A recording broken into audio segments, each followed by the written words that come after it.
Oke,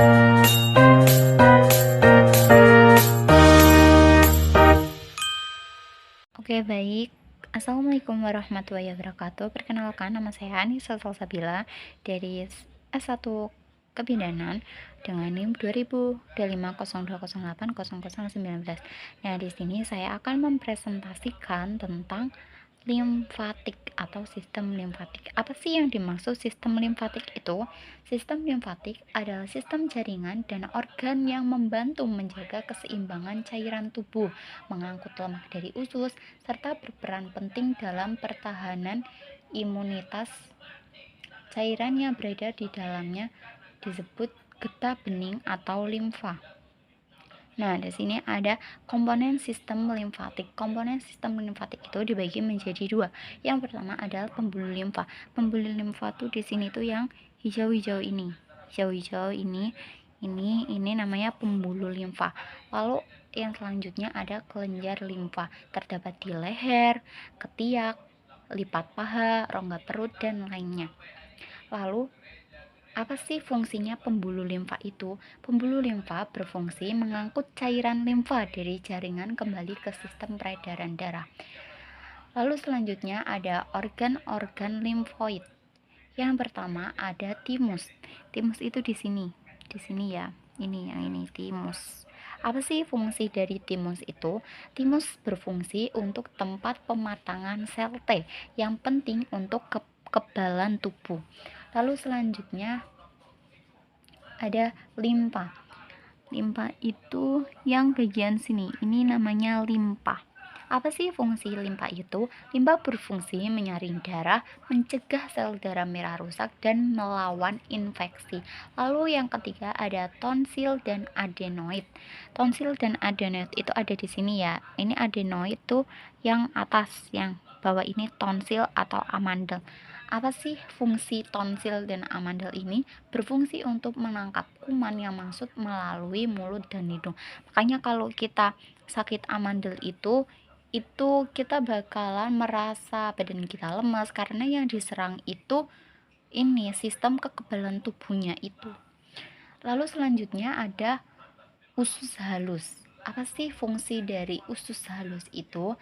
Limfa di dalam usus halus itu adalah mengawasi mikroorganisme pada saluran pencernaan. Lalu selanjutnya ada limfa atau getah bening. Limfa atau getah bening itu ada di sini ya. Nih di sini. Apa sih fungsinya itu? Fungsinya untuk cairan berisi limfosit, protein, lemak, dan sisa-sisa sel.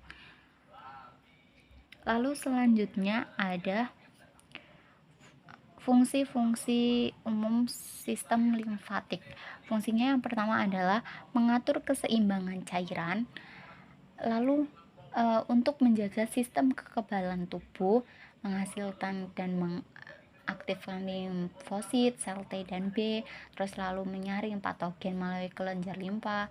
Lalu ada juga untuk mengangkut lemak, menyerap lemak dari usus halus melalui lakteal pada filus usus. Lalu selanjutnya adalah untuk pembuangan zat sisa sel, mengangkal sel kulit mati, partikel asing, dan limbah metabolisme tubuh. Lalu di sini saya akan menjelaskan alur perjalanan limfa. Yang pertama itu adalah cairan jaringan, lalu ke kapiler limfa, lalu selanjutnya adalah pembuluh limfa itu ke kelenjar limfa. Yang ketiga itu ada trung limfa besar ke ductus lymphaticus, lalu 4 bermuara ke vena subclavia. Lalu selanjutnya adalah apa aja sih gangguan pada sistem limfatik itu? Ada beberapa gangguan sistem limfatik. Yang pertama adalah peradangan kelenjar limfa atau yang biasa disebut limfadenitis. Lalu selanjutnya ada tonsilitis, radang pada tonsil atau amandel tadi. Lalu selanjutnya ada splenomegali atau pembesaran pada kelenjar limfa. Hubungan dengan kesehatan dan imunitas. Kelenjar limfa itu sangat berhubungan ya dengan kesehatan dan imunitas tubuh itu sangat berhubungan. Kenapa berhubungan? Ya karena sistem limfa sendiri itu penting dalam melawan infeksi. Kelenjar limfa sering membesar saat tubuh sedang melawan penyakit. Lalu selanjutnya, kesehatan limfatik membantu mencegah bengkak dan menjaga metabolisme cairan. Oke, baik. Mungkin cukup sekian penjelasan dari saya. Terima kasih atas perhatiannya. Semoga penjelasan singkat ini dapat diterima. Wassalamualaikum warahmatullahi wabarakatuh.